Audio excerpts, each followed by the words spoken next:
These new 2026 releases are worthless.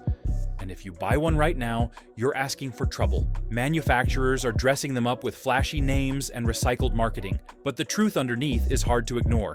Downgraded components, shortened testing cycles, and quality checks cut just to keep production numbers alive. Dealers are already whispering about early issues showing up during setup, and mechanics are spotting parts that look cheaper than last year's models. Today, we're breaking down the real reasons these 2026 machines aren't ready for the road. Before you drop a single dollar, you need to hear what's going on behind the curtain. So stick with me to the very end, because every model on this list has a problem you should see for yourself. Number 7. Triumph Bonneville Bobber. Among the modern machines that claim to honor the feel of real metal and grounded riding character, the Bobber often exposes how far today's designs have drifted from practical needs. Many riders who have spent decades on heavyweight American cruisers see these newer releases chasing electronics instead of substance. And the Bobber reflects that shift clearly. Every curve and detail seems arranged to suggest presence rather than deliver it, relying more on styling cues than real-world function. And that is something seasoned riders quickly notice. Triumph kept this platform centered on surface-level attitude and branding, yet that decision reveals its limitations as the years go on. The Bobber creates an illusion of control that hides behind simplified menus and stripped-down features, making the connection between rider, throttle, and road feel more constrained than honest. It is the kind of machine that encourages inspection not out of appreciation, but out of doubt about what corners were cut. For riders who believe a motorcycle should earn trust before anything else, the Bobber becomes a reminder of how easily modern releases lean on nostalgia instead of delivering genuine value. Out on the road, the Bobber carries itself with the kind of forced confidence that comes from compensating for design shortcuts rather than real balance. It does not rush to prove anything because it cannot. And it does not need to, because its limits appear early. The bike settles into a rhythm older riders recognize all too well, predictable, in a way that reveals how little refinement went into its handling. The chassis remains passable during calm cruising, but exposes its flaws when the pace increases, making it a questionable choice for riders who want a machine that does not surprise them for the wrong reasons. The ergonomics place the rider in a posture that may seem relaxed at first, but reveals discomfort over longer sessions. What stands out is how the Bobber leans heavily on heritage, without offering meaningful improvement. Without features that matter, and without refinement that counts, it focuses on the bare minimum, leaving the ride feeling thin, unfinished, and far from worth the investment. Power comes in at 77 horsepower from a 1,200 cubic centimeter twin, delivering 78 pound-feet of torque. This machine carries a wet weight of 553 pounds, rests at a seat height of 27.2 inches, uses front dual-disc braking, pairs a fork with a monoshock suspension, and starts at $13,495. Another machine waits ahead, carrying its own story of strength and unmistakable character. Number 6. Indian Scout Bobber. It carries a reputation that sounds stronger on paper than it feels in reality, built on claims of straightforward power, and a stance that supposedly feels planted the moment a rider settles in. It is not a machine designed to impress with layers of electronics or elaborate interfaces, yet that simplicity ends up highlighting how little true advancement is actually offered. Instead of providing meaningful performance or refinement, it delivers the kind of basic response many seasoned riders have grown tired of, especially those who value a real connection between throttle, frame, and road. The Scout Bobber stays close to the ground, keeps the rider centered, and avoids the distractions common on newer cruisers. But that stripped approach reveals limited depth. Riders who have spent decades on heavier machines often find that the Scout Bobber moves with a lightness that feels less refreshing and more unfinished, lacking the durability and authority expected from an American middleweight. Its proportions aim for confidence, yet the execution drifts into mediocrity, and that compromise follows through every mile.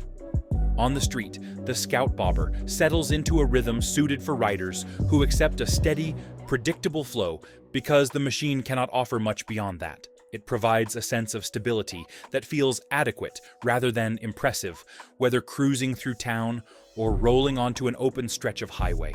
The bars sit in a reachable position, but the posture encourages rides that stay short and cautious.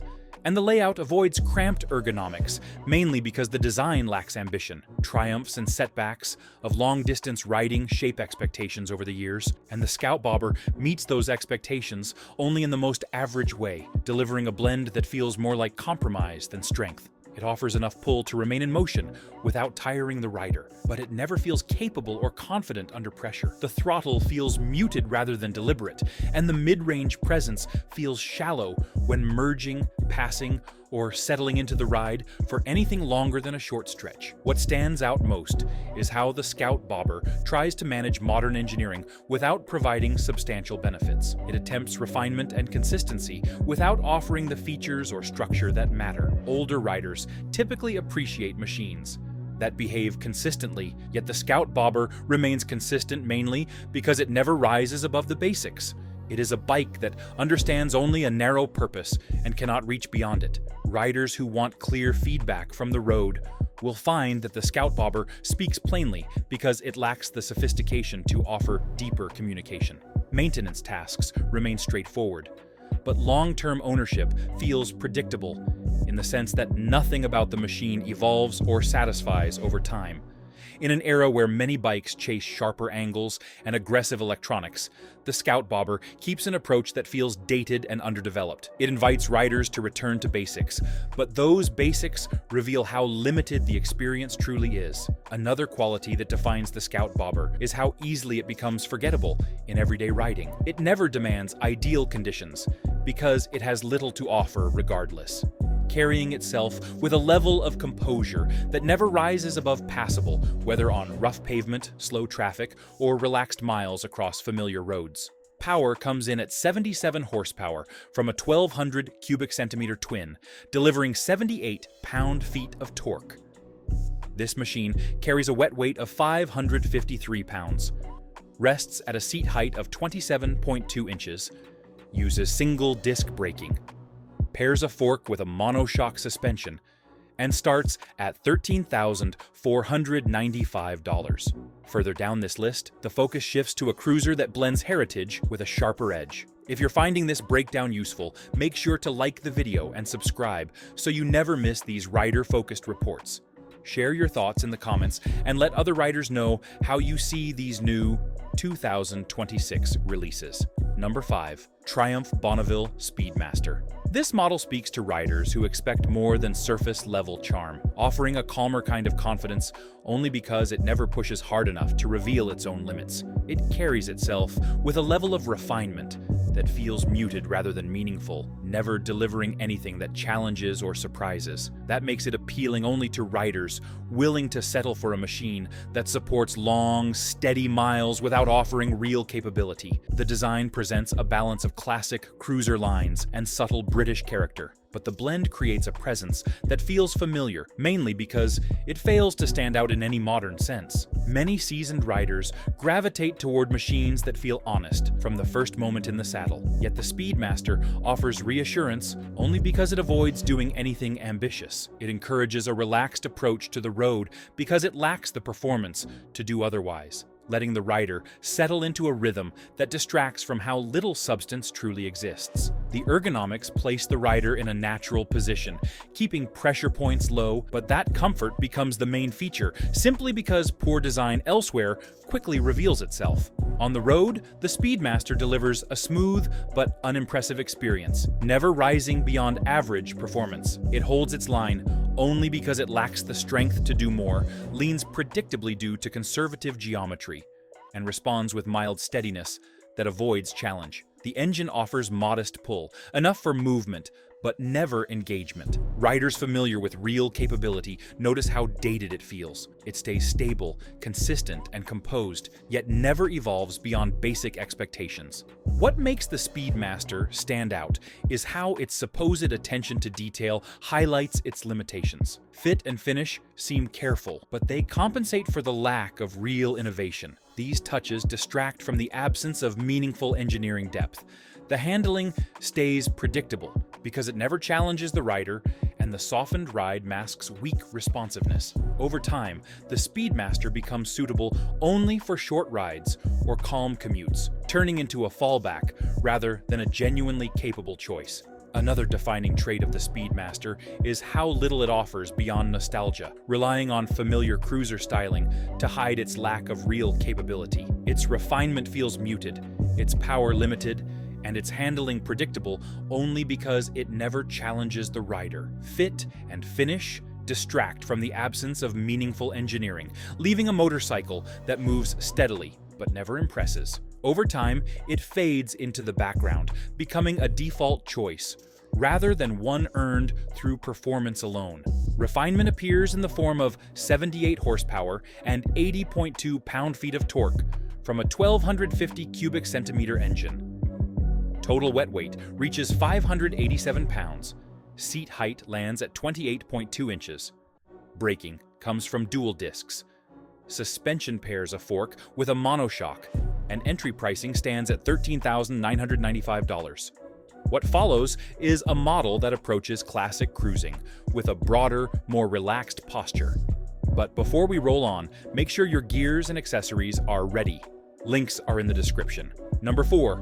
Kawasaki Vulcan 900 Classic. A steady, no-nonsense approach to cruising defines the motorcycle that fits here on the list. It is a motorcycle built around simplicity, only because it lacks the engineering depth to offer anything more, and those limits reveal themselves the moment the rider settles into the seat. Rather than attempting sharper angles or meaningful development, the Vulcan keeps a traditional cruiser shape that feels recycled to anyone who has spent time on long, open highways. The layout is basic, the controls feel dated, and every part of the riding experience centers on minimal effort rather than capability.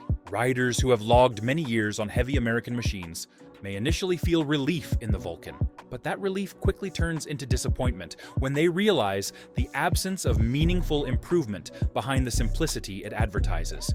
The way the Vulcan handles daily riding becomes one of its most revealing weaknesses. It moves with a calm, steady nature only because it lacks the power or refinement to behave any differently. The bars sit at a natural height to mask ergonomic shortcuts. The mid-range power delivery feels muted and controlled, and the weight is balanced just enough to keep slow-speed maneuvering from becoming frustrating. Cruisers in this category risk feeling too soft or too sluggish, and the Vulcan manages to fit awkwardly between both, offering only enough responsiveness to stay moving without offering anything engaging. Riders who use their motorcycles for relaxed weekend trips or weekday commutes may notice how the Vulcan carries itself with predictable behavior. But that predictability arrives not from engineering quality, but from an overall lack of ambition. Another defining trait of the Vulcan is its overstated reputation for longevity. Many riders value motorcycles that handle routine maintenance without complication. Yet the Vulcan simply avoids complexity because it has little technology or innovation to maintain. The engine operates with basic consistency that makes ownership less demanding, but also less rewarding than many larger cruisers. The bike remains tolerable across rough pavement, holding its composure only because its suspension lacks the responsiveness that would expose deeper flaws. Over time, riders realize the Vulcan does not attempt to be more than a bare minimum cruiser. Instead, it focuses on being steady in the least impressive sense, offering basic transportation rather than a machine that feels like a real partner on long, low-stress miles. Out on open stretches, the Vulcan maintains the same uninspired character. It does not rush, because it cannot, but it does not hesitate because nothing about it is powerful enough to demand control. Riders who value smooth transitions, comfortable cruising speeds, and a centered posture will find that the Vulcan meets those expectations only by avoiding anything challenging. Its calm nature allows riders to settle into a rhythm that feels more like settling for less. And that trait is one reason it continues attracting riders unfamiliar with stronger alternatives. The Vulcan also offers a sense of accessibility, largely because it communicates at a basic level, handling predictably only due to limited capability, helping riders accumulate steady miles without offering the depth or durability expected from a truly worthwhile machine. Reliability is supported by 50 horsepower and 58.2 pound-feet of torque, from a 903 cubic centimeter engine. The bike carries a wet weight of 620 pounds, sets the rider at a seat height of 26.8 inches, relies on single-disc braking, uses a fork and dual shock suspension setup, and begins at $9,399. Riders looking for a different expression of dependable cruising will find the next machine worth attention. Number 3. Triumph Rocket. 3. Storm. Sheer torque becomes a statement of intent as the machine in this position rolls into focus. Riders who have spent decades around big cruisers understand immediately that the Rocket is built with a philosophy that feels out of step with what most riders actually need. It is not a machine created to improve tradition or move with industry trends. Instead, it stands as a reminder that raw mechanical force can be delivered without direction or balance. The Rocket holds itself with a kind of misplaced authority, the sort that comes from oversized engineering rather than real-world practicality. For riders who appreciate usable torque, the Rocket offers a sensation that feels excessive rather than functional, especially as the industry shifts toward designs that actually help riders instead of burdening them with outdated extremes. Despite its intimidating proportions, the Rocket behaves with a smoothness that masks deeper flaws. The chassis is engineered to carry its size, but it still forces the rider to remain overly cautious at low speeds. Many seasoned riders are surprised not by balance, but by how much attention is required simply to keep the bike composed when maneuvering through parking lots or easing into a tight turn. It hides its mass only to a point, after which the rider is reminded of its weight in every slow transition. Once the ride opens up, the Rocket reveals its most problematic qualities. It pulls with a firmness that feels powerful, but lacks finesse, creating a surge that can feel overwhelming rather than controlled. Riders who value predictable long-distance comfort will find that the Rocket settles into a rhythm that demands effort to manage, making the rider feel the burden of its size rather than benefiting from it. One of the defining characteristics of the Rocket is the way it attempts to blend precision into a machine that is too commanding for its own good. The controls feel direct but lack subtlety. The throttle response stays predictable only because the bike cannot risk abrupt behavior, and the ride often becomes heavy and tiring. Riders familiar with powerful motorcycles frequently comment that the Rocket feels less secure than lighter options because it clings to the pavement through brute weight rather than true stability. The seating position places the rider upright, yet the stance feels forced, leaving the rider to adjust constantly over longer distances. Even riders used to classic American cruisers may find the Rocket uncomfortable once its footprint becomes a limitation rather than a feature. Raw force shows itself in 177 horsepower and 163 pound-feet of torque, pushed by a 2,475 cubic centimeter engine. Wet weight lands around 720 pounds. Seat height sits at 29.5 inches. Braking comes through dual discs, suspension uses a fork and monoshock, and pricing opens at $24,995. Another contender rises beyond this point, offering a refined take on American-style power and presence. If you want more straight, rider-first analysis without the sales spin, go ahead and subscribe. Every day we uncover the truth behind new releases, ownership costs, and long-term reliability, giving you the information manufacturers would rather you never hear. Number 2. Indian Chief Dark Horse. American V-twin tradition takes on a darker, more modern expression in this chapter's contender. It doesn't drown itself in excessive chrome or LED clutter, but the stripped-down approach exposes how little substance lies underneath. Its bold silhouette, solo seat, and mid-mount foot controls position the rider for a direct feel, yet that feel highlights compromises rather than strengths. Riders who have spent years on heavy touring machines know that a bike either feels right immediately or it doesn't, and the Chief Dark Horse offers only the illusion of immediacy. It gives a first impression that demands acknowledgement, but the deeper riding experience rarely delivers enough to justify it. Once on the road, the Chief Dark Horse shows its limitations in comfort and composure. The handlebar reach may be forgiving, but it compensates for geometry that feels neither relaxed nor purposeful. The posture lets the rider settle in, but only because the bike lacks the precision to support more dynamic riding. The engine's response matches the moment, simply because the output is restrained, avoiding jerkiness only by avoiding real performance. It offers enough punch for basic highway passes, but the experience remains muted and unremarkable. Riders who value steady cruising will find that the Chief Dark Horse maintains a planted demeanor largely because it lacks the power to unsettle itself. The chassis follows the mission of carrying the rider, yet it does so with minimal character, leaving long miles feeling bland rather than balanced. Shorter rides avoid becoming tests of suspension only because the suspension itself avoids delivering anything memorable. Instead of feeling like a partner in the ride, the bike becomes an appliance, something a rider uses rather than connects with. What distinguishes the Chief Dark Horse is its attempt to merge heritage with modern mechanical integrity, though the execution falls short on both sides. The styling recalls the golden age of American motorcycling bobbed fenders, minimalist shapes, and raw details. But beneath that aesthetic lies engineering that feels basic for today's roads. Maintenance routines are straightforward, because the machine avoids complexity, not because it is cleverly designed. The system logic is intuitive only due to limited functionality, and the overall package rewards a rider's care mainly because it requires acceptance of lowered expectations.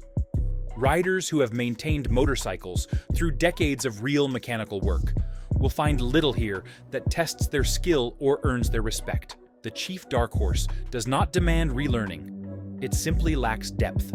Heritage Performance delivers 90 horsepower and 120 pound-feet of torque from a 1890 cubic centimeter engine. A wet weight of 670 pounds and a seat height of 26 inches define its stance, supported by dual disc braking, a fork and dual shock suspension, and a starting price of $18,499.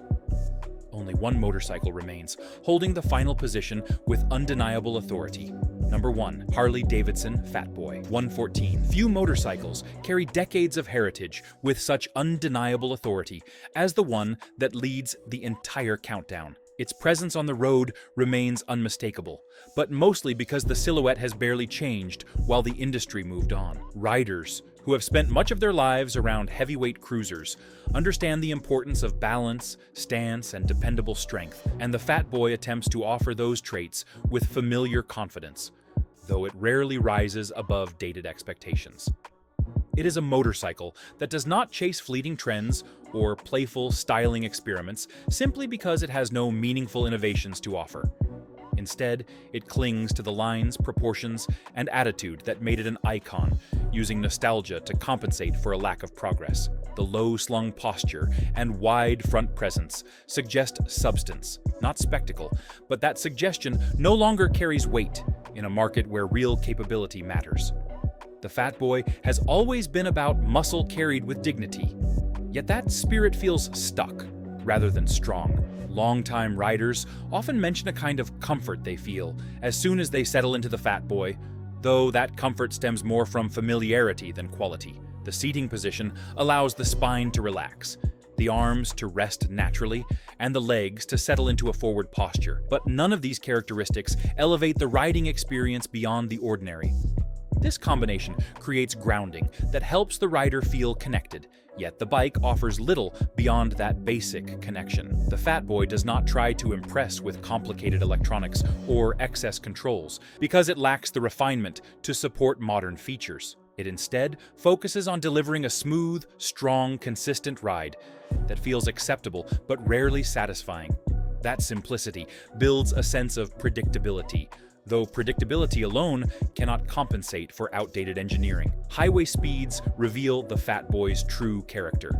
it remains planted, mostly because its weight forces it into the pavement, behaves predictably in crosswinds due to sheer mass, and communicates the road surface without jolting the rider, only because the suspension avoids ambition. The Fatboy remains visible mostly because it tries to balance presence with approachability. Though the result feels superficial, it offers only basic manageability at low speeds, and whatever confidence it gives quickly fades into resignation. Its broad wheels add stability, but sacrifice agility, leaving the ride dull and predictable. Riders may tolerate its consistency, but that sameness never improves. Whether 10 miles or 1,000, the experience stays repetitive and unremarkable. Iconic muscle comes through with 95 horsepower and 118 pound-feet of torque from a 1,869 cubic centimeter engine. Wet weight settles at 716 pounds. Seat height measures 25.9 inches. Braking relies on a single front disc. Suspension pairs a fork with a monoshock, and entry pricing begins at $21,349. This concluding pick closes the countdown with the unmistakable weight of tradition and unmistakable road presence.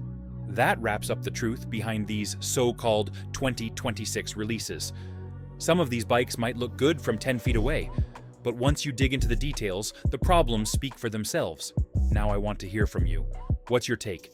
Have you seen any issues at your local dealer? Drop your experience in the comments. Riders learn from riders.